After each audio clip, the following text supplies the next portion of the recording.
कुठेतरी बोला, युवकांना आता खोटं चालत नाही एवढंच तुम्हाला इथं सांगायचंय। आणि मग 9 कंपनीला तुम्ही सप्टेंबरमध्ये जे काही नियुक्ती केली त्या 9 कंपन्या कोणाच्या आहेत, कुठल्या आहेत, कुठल्या भागातल्या आहेत हे सुद्धा कुठेतरी सरकारच्या माध्यमातून तुम्ही लोकांना सांगावं। त्याच्याच बरोबर ते म्हणाले की कॉन्ट्रॅक्ट भरतीची पद्धत ही काँग्रेस आणि राष्ट्रवादीच्या काळामध्ये आली। 98चा हा GR आहे।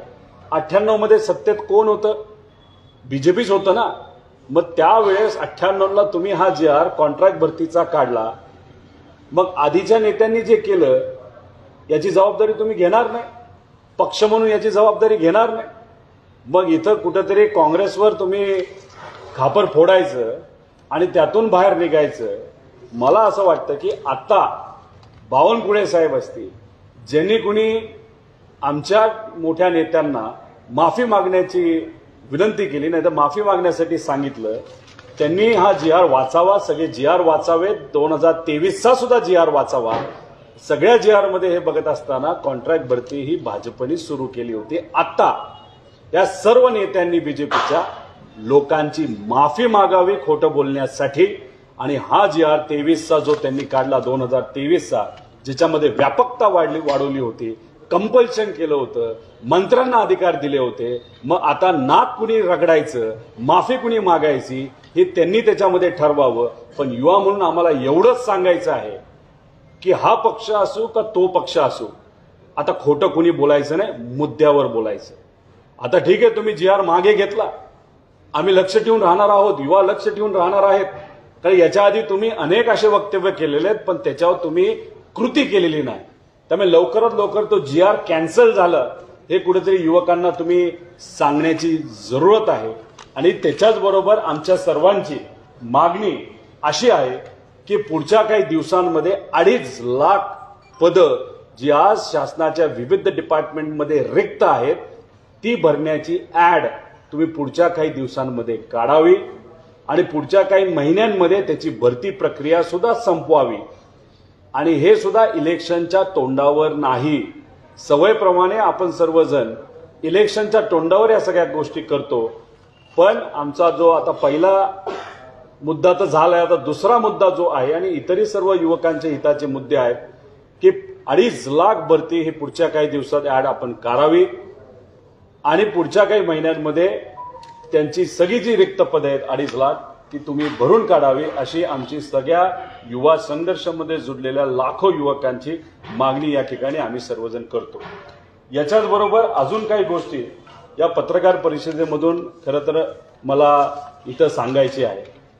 आता जेव्हा एखादी समिती केली जाते, मध्ये जालन्यामध्ये लाठीचार्ज झाला, त्याची एक समिती फॉर्म झाली, त्याच्यावर काय झालं याचा अंदाज आपल्या सर्वांना असेलच। त्याच्याच बरोबर खारघरमध्ये जी घटना झाली ज्याच्यामध्ये 12 ते 14 लोकांचा मृत्यू झाला, त्याच्या पण समिती झाली, नंतर त्या बाबतीत काय झालं।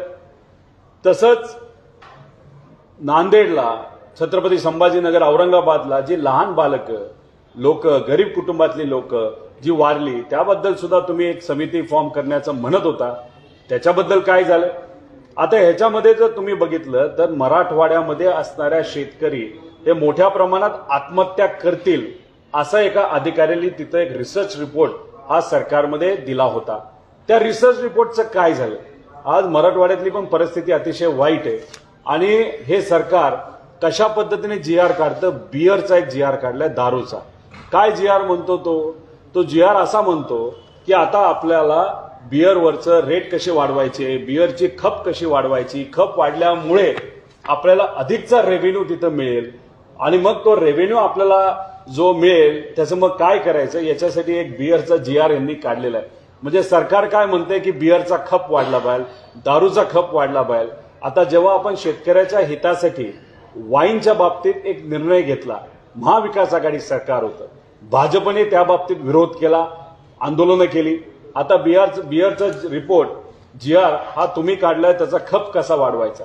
त्यामुळे इतर समित्या राहिल्या बाजूला आणि यांची अशा प्रकारची समिती हे सरकार तिथं फॉर्म करते। आणि याच्याच बरोबर अजून एक महत्त्वपूर्ण गोष्ट मला सांगायची, काल का परवा देवेंद्र फडणवीस साहेबांनी एक 27 हॉस्पिटलचे प्रोजेक्ट मार्गी लावले. ते कसे मार्गी लावले? महाविकास आघाडीमध्ये टोपे साहेबांनी काही नाही अनेक हॉस्पिटल तिथं बांधण्यासाठी विविध तालुक्यामध्ये विविध मतदारसंघामध्ये त्याला परवानगी दिली होती, त्याला पैसाही दिला होता, त्याचं कामही सुरू झालं. पण आता द्वेषाचं राजकारण कसं असतं बघा, की 2 फाईल बनवण्यात आल्या. सत्तेत आज जे आहेत त्यांची एक फाईल आणि जे विरोधात आहेत त्यांची एक फाईल. विरोधात 27 प्रोजेक्ट्स आहेत, त्यात माझ्या मतदारसंघामधले 2 प्रोजेक्ट आहेत आणि इतरही जे सर्व आज या सरकारच्या विरोधात पण लोकांच्या बाजूने जे थांबलेले आहेत त्यांच्या मतदारसंघातले प्रोजेक्ट हे थांबवण्यात आलेले आहे. आपलं काय म्हणणं आहे की जो प्रोजेक्ट सँक्शन झाला, ज्याचं काम 30-40% झालेले त्याला निधी द्या ना. माझ्या मतदारसंघामध्ये आणि असे 27 मोठे प्रोजेक्ट्स आहेत हॉस्पिटलचे, जिथं गरिबांना सुख सुविधा मिळणार आहे, तिथले त्या प्रोजेक्टवर 1 रुपया सुद्धा निधी दिला नाही. फायनान्स मिनिस्टर अजितदादा आहे. आता तो निर्णय दादांनी द्यावा की कुठं फंड द्यायचा कुठं नाही द्यायचा. पण त्यांचा अधिकार ओव्हररूल करून, दादांचा अधिकार ओव्हररूल करून देवेंद्र फडणवीस साहेबांनी आरोग्य विभागाच्या फाईल मागवल्या, फायनान्सच्या फाईल मागवल्या आणि त्याच्यामध्ये त्या फाईल 2 विभागामध्ये डिवाइड केला, जे आज त्यांच्या बाजूने बोलतात आणि जे त्यांच्या विरोधात बोलतात. आणि मग त्या पद्धतीने जे त्यांच्या बाजूने त्याला निधी ते देतात आणि आम्ही त्यांच्या विरोधात आणि लोकांच्या बाजूने बोलतो म्हणून त्याला 1 रुपया सुद्धा निधी त्यांनी दिलेला नाही. विभाग आरोग्य, विषय फायनान्सचा, पण राजकीय द्वेषातून कोण निर्णय घेतं? तर देवेंद्र फडणवीस साहेब. अरे काय प्रकारचं राजकारण झालंय. मी देवेंद्र फडणवीस साहेबांना इथं आव्हान करतो, विनंती करतो की जर माझ्या मतदारसंघामध्ये आणि इतरही ठिकाणी अशा पद्धतीने जर प्रोजेक्ट रखडले आणि तो प्रोजेक्ट पूर्ण झाल्यानंतर गरीबालाच मदत होणार आहे, ते प्रोजेक्ट न झाल्यामुळे जर एखाद्या गरीबाचा मृत्यू झाला त्याला पूर्णपणे तुम्ही जबाबदार असणार. त्याला पूर्णपणे हे आरोग्याचे जे मंत्री आहेत सावंत साहेब ते त्याच्यासाठी जबाबदार असतील आणि हे सरकार त्याच्यासाठी जबाबदार आहे. त्यामुळे अशा प्रकारे भेदभाव न करता तुम्ही याच्यावर निर्णय घ्यायची जरूरत आहे. आता याच्याच बरोबर तुम्ही आरोग्य विभाग कसं काम करते बघा, की जे काही नांदेडला झालं त्याच्यावर सरकारने काय रिपोर्ट काढलाय की नांदेड मेडिकल कॉलेजमधील मृत्यू जे गरिबाची मुलं झाली, गरिबांचा मृत्यू तिथं झाला, त्याला जबाबदार आरोग्य विभाग नाही, पण त्याला हायर मेडिकल डिपार्टमेंट म्हणजे जे मुश्रीफ साहेबांकडे कदाचित आहेत ते जबाबदार आहे असा रिपोर्ट काढला. म्हणजे या सरकारमध्ये काय चाललंय, एक तर पद द्या, मंत्रिपद घ्या, याच्यावर चर्चा होते आणि जर एखादा विषय आपल्यावर येत असेल तो आपल्यावरनं दुसऱ्यावर कसा जाईल यासाठी सर्व मंत्री प्रयत्न करत आहेत आणि हास्यास्पद आहेत. आजच कदाचित हा निर्णय घेतला गेला आणि त्याच्यामध्ये शासन म्हणते की आरोग्य विभागाचा हा विषय नाही पण हा मेडिकल विभागाचा आहे, म्हणजे मुश्रीफ साहेबांचा आहे. आणि गरिबाचा मृत्यू झाला, जेव्हा मृत्यू झाला तेव्हा या राज्याचे मुख्यमंत्री हे नांदेडला नाही तर छत्रपती संभाजीनगरला न जाता दिल्लीला पालकमंत्रीपद कोणाला द्यायचं यासाठी ते गेले, पण नांदेडला जायला त्यांना वाटलं नाही. आणि ह्याच्यावर अशा पद्धतीने तुम्ही निर्णय घेणार असाल तर हे योग्य नाही. पण आरोग्य विभागामध्ये सगळ्यात मोठा भ्रष्टाचार आजच्या काळामध्ये सुरू आहे. महात्मा फुले जीवनदायी योजनेमध्ये जर एखाद्या हॉस्पिटलला नाव नोंदणी करायची असेल तर 40 लाख रुपये घेतले जातात आणि जर बिल कुठल्याही हॉस्पिटलचं महात्मा फुले जीवनदायी योजनेचं जर अडकलेलं असेल, ते जर पास करून घ्यायचं असेल तर मग 30 ते 35% रुपये म्हणजे 1 कोटी रुपये अडकले असतील, 35 लाख रुपये हे मंत्र्याला द्या आणि मगच ते राहिलेलं बिल तिथं दिलं जाईल. अशा प्रकारे काही गोष्टी आज या सरकारमध्ये तिथं चाललेल्या आहेत. मंत्र्यांना तर वेळ सुद्धा नाही, 2 महिने उलटून गेले तरी राज्याला आरोग्य संचालक नाही. आरोग्य संचालक कशाला लागतो? कुठलाही निर्णय घेत असताना आरोग्य संचालकाची जबाबदारी असते. आता मंत्र्यांना मनमानी करायची आहे, त्यांना हापकींकडनं औषधं घ्यायची नाही, त्यांना वेगळ्या पद्धतीने औषधं घ्यायची, त्याच्यातून त्यांना काय करायचं हे स्पष्ट आपल्या सर्वांना माहिती आहे. मग हापकींकडनं औषधं तुम्हाला, आता त्यांना तर हापकीन संस्था आहे का माणूस हे सुद्धा माहित नाही. आणि अशा परिस्थितीमध्ये हापकींकडनं औषधं घ्यायची नाही, त्यांचा इगो हर्ट झाला. आणि मग नांदेडला काय झालं, औषधं नसल्यामुळेच तिथं मृत्यू झाला. आणि मग ह्या सगळ्या गोष्टी होताना संचालक नसल्यामुळे त्याच्या वचक कोणाचा नाही, चालतंय मनमानी फक्त मंत्र्याची आणि त्याच्यामध्ये पैशाचा खूप मोठा व्यवहार तिथं आज होत आहे. त्याच्याचबरोबर एका बाजूला औषधं नाही. आज जर आपण बघितलं तर धाराशिवला, तुळजापूरला एक आरोग्य शिबिर घेतलं जात आहे. आता आरोग्य शिबिर घेत जात असताना तिथं औषधं हे त्या जिल्ह्यातली आलेली नाही, इतर जिल्ह्यामधून औषधं तिथं पाठवले, डॉक्टर तिथं पाठवले. अरे त्या जिल्ह्याला औषधं द्यायला काय हरकत आहे? औषधच नाहीत सरकारकडे. आज ज्या महिला प्रेग्नेंट आहेत त्यांना एचबीची साधी गोळी सुद्धा मिळत नाही. माझ्या मतदारसंघाची तशी परिस्थिती आहे. आणि त्याच्याच बरोबर पुण्यामध्ये जिथं पुणे पाणी पितं, जिथून पाणी पितं तिथं मोठ्या प्रमाणात औषधं ही नदीमध्ये नाही तर त्या धरणामध्ये आपल्याला भेटतात. हे जे काही आहे ते अतिशय वाईट गोष्ट आहे. त्यामुळे औषधाचा तुटवडा, कर्मचारी रिक्त पदे आहेत, इमारती दुर्व्यवस्था आहे. त्याच्याच बरोबर आम्ही जे काम मंजूर केलं त्याला निधी हे सरकार देत नाही. आयुष्यमान भारत योजनेच्या बद्दल जे केंद्र सरकारची काही प्रमाणात राज्य सरकारची योजना आहे, हॉस्पिटलमध्ये जेव्हा लोक जातात तेव्हा हॉस्पिटल म्हणते बाबा तेव्हा आयुष्यमान योजना इथं चालत नाही. अरे नरेंद्र मोदी साहेबांची योजना आहे, चालायला काय हरकत आहे आपल्या राज्यामध्ये? नाही, याच्याबद्दल पाठपुरावा कोण घेणार? मंत्र्यांना कुठं वेळ आहे? त्यामुळे हे जे काय चाललंय आज आपल्या राज्यामध्ये अतिशय वाईट परिस्थिती आहे. वाईट परिस्थितीतून हे राज्य चाललेलं आहे. आणि आरोग्याचा मुद्दा सुद्धा आम्ही युवा संघर्ष यात्रेमध्ये घेत आहोत आणि त्याच्यावर नक्कीच काही ना काहीतरी मार्ग हा काढला जाईल. आणि अधिवेशनामध्ये, हाच फक्त ट्रेलर आहे जे मी आज इथं बोललो, अधिवेशनामध्ये आम्ही सर्वजण मिळून आरोग्य विभागामध्ये ज्या ज्या काही चुकीच्या गोष्टी चालल्यात त्या सगळा पर्दाफाश आणि ह्या विभागाचे कपडे आम्ही तिथं काढणार आहोत. लोकांच्या वतीने, लोकांच्या हितासाठी अतिशय मोठ्या प्रमाणात भ्रष्टाचार हा या विभागामध्ये चालू आहे. पण ह्या भ्रष्टाचारमध्ये काही मंत्री मोठे होत आहेत, पण त्याचा फटका हा गरिबावर होतोय. एखाद्या गरीबाचं मूल तिथं मृत्यू पडतंय, एखाद्या गरीबाचा कर्त्या व्यक्तीचा मृत्यू तिथं होतोय. पण ह्या सरकारला या बाबतीत काहीही पडलं नाही. याचा निषेध आणि आम्ही युवा संघर्ष यात्रेमध्ये हे सर्व मुद्दे तिथे घेणार आहोत. एवढंच या ठिकाणी सांगतो. आपले जर काही प्रश्न असतील त्याला उत्तरं 100% आम्ही सर्वजण मिळून देऊ. जे जीआर वगैरे निघतात सगळ्यांना एका अर्थानं अधिकाऱ्यांवर दबाव आहे असं 100% 9 कंपन्या कोणाच्या याचा एक थोडासा अभ्यास करा. जेव्हा कालचा जीआर कॉन्ट्रॅक्ट भरतीचा कॅन्सल करण्याचा निर्णय घेण्याची वेळ आली तेव्हा अनेक भाजपमधले काही ठराविक नेते आणि काही इतरही जे नवीन पक्षातून भाजपबरोबर गेलेले जे नेते ते नाराज झाले होते, कारण त्यांच्या सुद्धा कंपन्या त्याच्यामध्ये आहेत. पण काल घोषणा झाली. हे सरकार घोषणा करतं पण त्याच्यावर कधीही काम करत नाही. ते जीआर कधी काढतील की आम्ही हे रद्द करत आहोत. भीती अजून अशीही वाटते की मेन जीआर कॅन्सल केला पण कदाचित सर्व अधिकार कॉन्ट्रॅक्ट भरतीचे हे जिल्हा परिषद नाही तर कुठल्या तरी विभागाला ते देतील. त्यामुळे जी गोष्ट अशी करायची होती ते कदाचित अशी करतील अशी एक भीती आम्हाला वाटते. पण आम्ही शांत बसणार नाही. अशा पद्धतीने त्यांनी जर कुठली क्रिया केली तर आम्ही त्याचा विरोध 100% करू. अजितदादा म्हटले काल माध्यमांशी सकाळी बोलताना म्हटले की कंत्राटी भरतीचा निर्णयाबाबत डीसीएम फडणवीस साहेब बोललेले आहेत, तर तीच आमची सरकारची भूमिका. तुम्ही आता दुसरं एक सांगितलं की आरोग्यमंत्री त्यांच्या फायनान्सचा विषय त्यांचं डिपार्टमेंट असताना फडणवीस साहेब त्याच्याबाबत घोषणा करतात. याचा एकंदरीत अर्थ काय? शिंदे सरकार किंवा शिवसेनेतली फूट किंवा राष्ट्रवादीतली फूट आता ही नेमकी कशामुळे झाली हे आता आपण काय त्याचं कन्क्लुझिव्ह स्पष्ट. मी एवढंच सांगेन, लोकसभा डोळ्यासमोर ठेवून आणि सत्तेत येण्यासाठी, मराठी अस्मिता जपण्यासाठी जो पक्ष बाळासाहेब ठाकरे साहेबांनी काढला होता तो सत्तेत येण्यासाठी त्या पक्षाला फोडलं. पण लोकसभेचं इलेक्शन डोळ्यासमोर ठेवून पवार कुटुंब असेल आणि राष्ट्रवादी पार्टी असेल ही भाजपली फोडली. त्यांचं काम झालं. नेते आता त्यांच्या बाजूला आलेत. त्या नेत्यांनी ज्या नेत्याने म्हणजे पवार साहेब असतील, उद्धव ठाकरे साहेब असतील, बाळासाहेब ठाकरे असतील, हे भाजपकडे गेल्यानंतर त्या नेत्यांना ते विसरले आणि त्यांच्या विरोधात या सर्व नेत्यांनी तिथं वक्तव्य केलेले.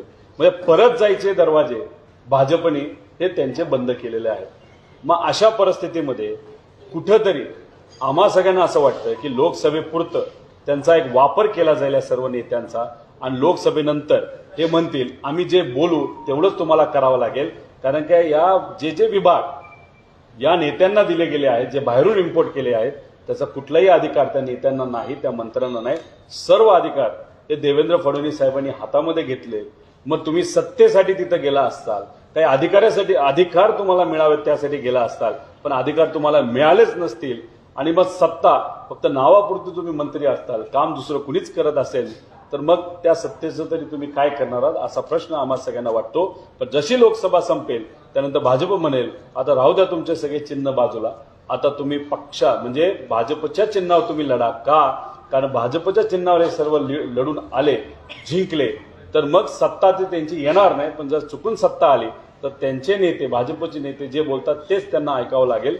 दुसऱ्या पक्षावर लढल्यानंतर काही प्रमाणात नेगोशिएशन पॉवर ही हातामध्ये असते, पण भाजपबरोबर लढल्यामुळे त्यांची नेगोशिएशन पॉवर सुद्धा येत्या काळामध्ये जाईल.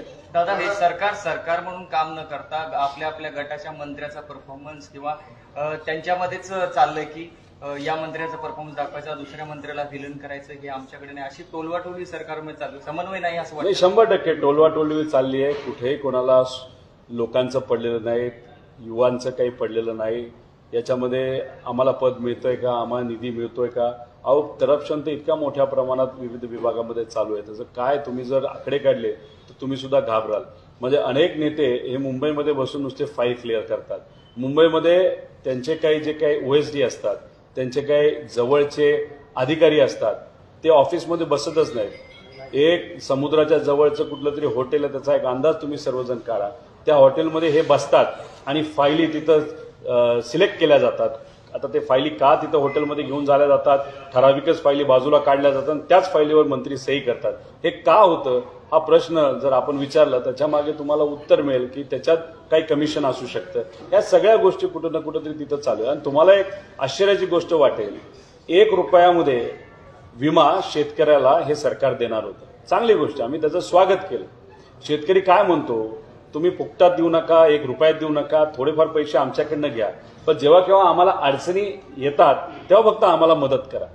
आज काय परिस्थिती झाली की तुम्ही शेतकऱ्याकडे 1 रुपया घेतला, खरं तर त्यांना खर्च 200-300 रुपये आलेला आहे, पण आज सरकारने जे इन्शुरन्स कंपनीला प्रीमियम द्यायला पाहिजे होतं तेच प्रीमियम या सरकारने दिलेलं नाही.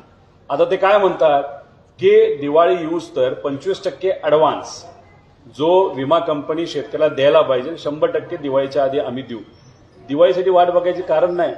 खरं तर तुम्हाला जेव्हा सर्व्हे होतो, सर्व्हे झाल्यानंतर महिन्याभरातच ते पैसे द्यावे लागतात. म्हणजे सप्टेंबर अखेरीसपर्यंत शेतकऱ्यांच्या हातामध्ये तो पैसा यायला पाहिजे होतो. दिवाळीपर्यंत तुम्ही का थांबणार? मग तुम्हाला सांगायचं का दिवाळीला आम्ही मदत केली? आणि सगळ्यात वाईट गोष्ट अशी आहे, कदाचित सर्व्हे पंचनामे हे फक्त 8 जिल्ह्यामध्ये झालेले.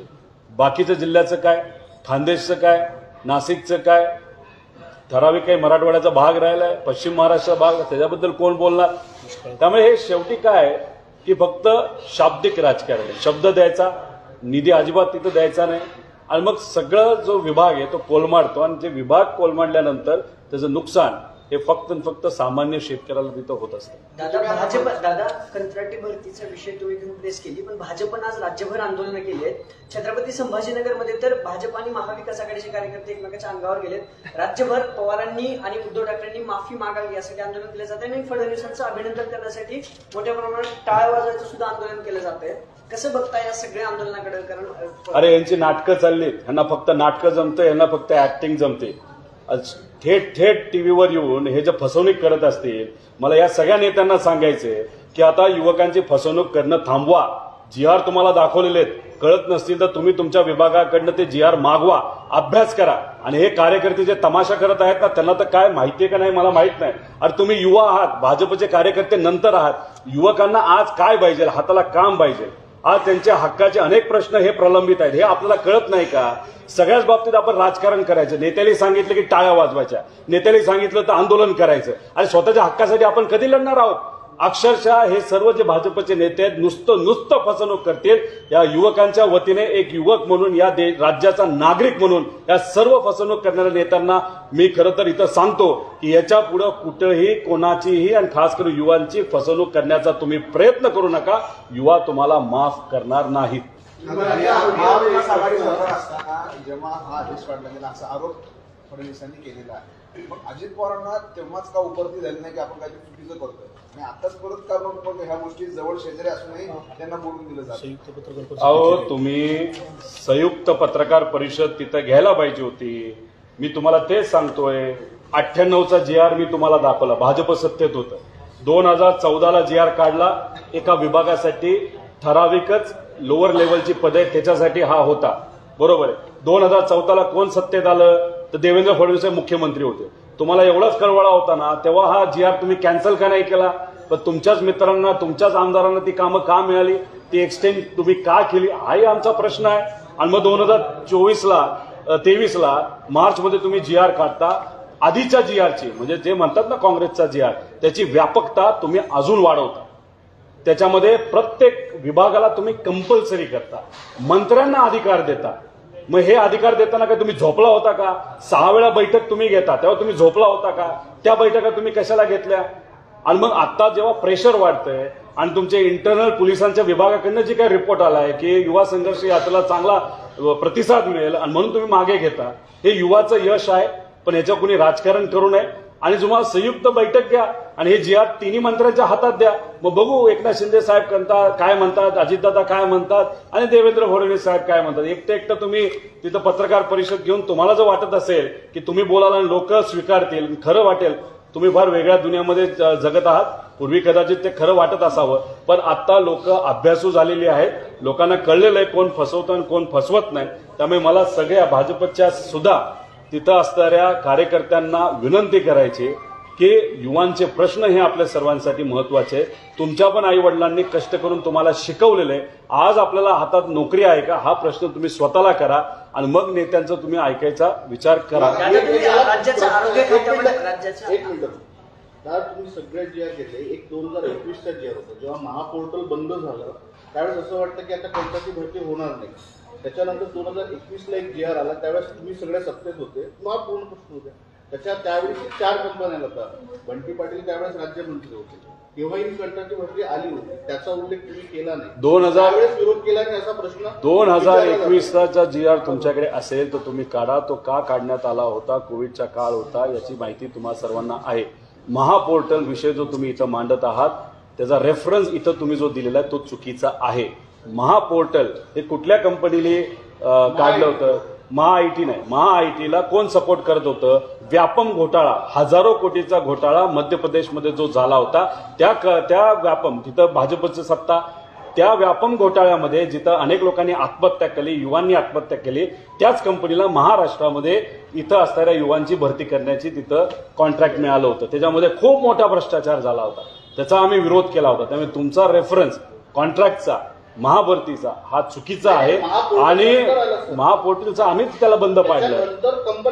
आम्ही तेच कॅन्सल केलं आणि जे काही कोविड काळामध्ये केंद्र सरकारचे जे काही आदेश आले होते, कोविडच्या काळामध्ये पटपट आपल्याला काही भरती करावं पाहिजे होतं, ते लोअर लेवलला आपण तिथं नर्सेस वगैरे ज्या असते त्या भरती तिथं आपण केलेल्या आहेत. दादा, धनंजय मुंडे म्हणतात कंत्राट भरती हे महाविकास आघाडीचं पाप आहे. आता तुम्ही सगळे कागदपत्र दाखवता, धनंजय मुंडेला देखील दाखवलं. खोटं बोलणं हे पाप आहे, युवांना फसवणं हे पाप आहे, सामान्य लोकांना गृहीत धरणं हे पाप आहे आणि लोकांसाठी काम करणं हे राज्यकर्त्यांचं काम आहे. त्यामुळे पाप कुठलं आणि काम कुठलं याच्यामध्ये कदाचित सत्तेत असणाऱ्या लोकांची गल्लत होतीये. ते युवकच त्यांना सांगतील, युवा वर्गच या महाराष्ट्रात त्यांना समजून सांगतील पाप काय, काम काय. त्यामुळे तुम्ही जेव्हा मंत्री होता तुमचं काम असतं लोकांच्या हितासाठी काम करणं, पण जे लोक सत्तेसाठी आज सरकारमध्ये विचार सोडून गेलेले आहेत त्यांच्याबद्दल आज काय बोलायचं आपण? या संदर्भातला तो आदेश कधीचा कालचा असतो. दादा, आरोग्य खात्याचा विषय तुम्ही म्हटलात, पुण्याच्या बोला ना. पुण्याच्या ससूनचं ड्रग्स नेक्सस तुम्ही पहिल्या दिवसापासून फॉलोअप घेताय. फडणवीसांनी पुण्यातच म्हणाले की नेक्सस खूप मोठा आहे. आरोग्यमंत्र्यांना ज्यावेळेस आम्ही पुण्यात विचारलं त्यावेळेस आरोग्यमंत्र्यांनी चक्क सांगितलं की ललित पाटलांना अटक झाली हे आम्हाला माहिती नाहीये. नावं ललित पाटील म्हणते की मला पुण्यातून पळवलं गेलं. मोठं रॅकेट असण्याची गरज आहे, कारण जो इम्रान रिहान मुंबई पोलिसांनी ज्याला ताब्यात घेतले परवा दिवशी, त्याला तो मुंबईत ड्रग्ज सप्लाय करायचा नाशिकहून येऊन. हे सगळं नेक्सस उभ्या महाराष्ट्रात सोलापूरमध्ये धाडी झाल्यात, पण कुठल्याही संबंधित खात्याचा मंत्री ना रेव्हेन्यू मिनिस्टर असू दे ना आरोग्यमंत्री असू दे बोलायला तयार नाहीयेत. हे नेक्सस कुठेपर्यंत झाले याची चौकशी कशी आहे? कारण ससूनच्या प्रशासनात कुठलीही कारवाई केली गेली नाही. गेल्या 6 ते 7 वर्षामध्ये गुजरातमध्ये जे पोर्ट आहेत त्या पोर्टमध्ये आतापर्यंत 1,00,000 कोटी रुपयाचे ड्रग्ज हे पकडण्यात आलेले आहेत. जेव्हा 1,00,000 कोटीचे ड्रग्ज हे एका नाही तर 2 पोर्टमध्ये एका राज्यामध्ये जेव्हा पकडले जातात तर मग 7 वर्षामध्ये किती लाख कोटीचे ड्रग हे भारतात तिथं आले असतील याचा एक अभ्यास आपण सर्वांनी केला पाहिजे. त्याच्याचबरोबर जे काही ड्रगचे कारखाने आज महाराष्ट्रामध्ये नाही तर इतर राज्यामध्ये आहेत, काही सापडतात काही सापडत नाहीत. आता हा जो पाटील आहे ससूनमध्ये 7 महिने तिथं तो ॲडमिट होता आणि ससूनमध्ये बसून रॅकेट तिथं तो चालवत होता. आता त्या डीनचं नाव काय मला माहित नाही, ठाकूर का काहीतरी नाव आहे, ठाकूर, आणि त्यांचा मुलगाही तिथंच आहे. आता त्या दोघांना हा 7 महिने तिथं ऍडमिट आहे हे सुद्धा माहित नव्हतं. एखादा पेशंट जर 7 महिने ऍडमिट असेल तर तुम्हाला कळलं पाहिजे ना या पेशंटला काय झालंय. मग तुम्ही डीन आहात का काय, आपला हवेत नुसतं तिथं खोटी डिग्री घेऊन तुम्ही बसलेला आहात, तुम्ही फिरलं पाहिजे, बोललं पाहिजे. मग तुम्ही अशा पद्धतीने त्या व्यक्तीवर जर ऍक्शन घेत नसाल, तो व्यक्ती काय करतो हे तुम्हाला माहित नसेल, तर त्या रॅकेटमध्ये तुम्ही सुद्धा इन्व्हॉल्ड असताल. तसं जेव्हा पोलीस तिथं आले, त्या बाबतीतलं कळलं, त्याला कारवाई करण्याची वेळ आली, तेव्हा एका कुठल्या तरी मंत्र्याच्या मोठ्या नेत्याचा फोन तिथं असलेल्या प्रशासनाला आलं, मग तिथून त्या पाटलाला काढण्यात आलं. आता त्याला पकडले तर कोणाकोणाची नावं घेईल हे आपल्या सर्वांना बघावं लागेल. पण महत्वाचं काय की ड्रग्ज मोठ्या प्रमाणात आपल्या राज्यामध्ये आज स्प्रेड आहेत, डिस्ट्रीब्यूट केले जातात, युवांना मिळतात. तसंही युवकांना आज हाताला काम नाही. डिप्रेशनमध्ये 5% जनता युवांची त्याच्यामध्ये चाललेली आहे आणि ड्रग्जचं सेवन जर एकदा सुरू झालं तर ते सुटणं सोपं नाही. त्यामुळे कोण हे नेते आहेत, कोणामुळे तो तिथून पळून गेला, तो स्वतःच म्हणतो ना मला पळून लावलं, मी स्वतः गेलो नव्हतो. मग त्याच्या मागे कुठली ना कुठली ती शक्ती ही असावी, ती कुठलीही शक्ती हे आपल्याला बघावं लागेल. पण सत्तेत असणारेच लोक याच्या मागे आहेत असा एक अंदाज काही लोकांचा लावला जातो. त्यामुळे आमची जी युवा संघर्ष यात्रा त्याच्यामध्ये आम्ही मुद्दा हा ड्रग्सचा सुद्धा तिथं घेतलेला आहे. हा GR 19 ऑगस्टचा आहे. दादा महायुती कुठला विभाग आहे? गृह विभाग नाही हो, गृह विभागाचा आहे. दादा महायुतीकडून दिलीप वळसे पाटलांनी आता शिरूर लोकसभेवर दावा केलेला आहे. ही जागा सेटिंग सीट असल्यामुळे आम्हाला म्हणजे अजितदादा गटाला मिळेल असं त्यांचं म्हणणं आहे. वळसे पाटलांनी शिरूरसाठी दावा केलेला आहे महायुतीकडून. भविष्यात 2024ला अमोल कोल्हे विरुद्ध अजितदादांचा उमेदवार असला तर या आव्हानाकडे तुम्ही कसं पाहता? वळसे पाटील साहेब पण असू शकतील तिथे. चिन्ह शेवटी भाजप ज्या लोकांना सांगेल त्यांनाच तिथे उभं राहावं लागेल. भाजपने जर सांगितलं की वळसे पाटील साहेब तुम्हीच उभा राहा तर त्यांना पर्याय राहणार नाही. कारण का जे नेते पलीकडे गेलेले आहेत त्यांना पर्याय नसल्यामुळेच ते पलीकडे गेलेले आहेत. कुठल्या चिन्हावर उभं राहू शकतात? आता लोकसभेला आम्हाला भीती अशी आहे की ज्या पद्धतीने इलेक्शन कमिशन आज काम करते, निर्णय कदाचित भाजपच्या बाजूने लागू शकतो, पण आमचा न्याय व्यवस्थेवर विश्वास आहे. पण लोकसभेच्या आधी काय होईल हे आपल्याला सांगता येणार नाही. पण विधानसभेला 100% चिन्ह हे राष्ट्रवादीचं आदरणीय पवार साहेबांकडे राहील. आणि इलेक्शन कमिशनने जर संविधान मनामध्ये ठेवून ध्यानामध्ये ठेवून जर निर्णय त्यांनी घेतला तर चिन्ह हे साहेबांबरोबरच राहील असा विश्वास आम्हा सगळ्यांना वाटतो.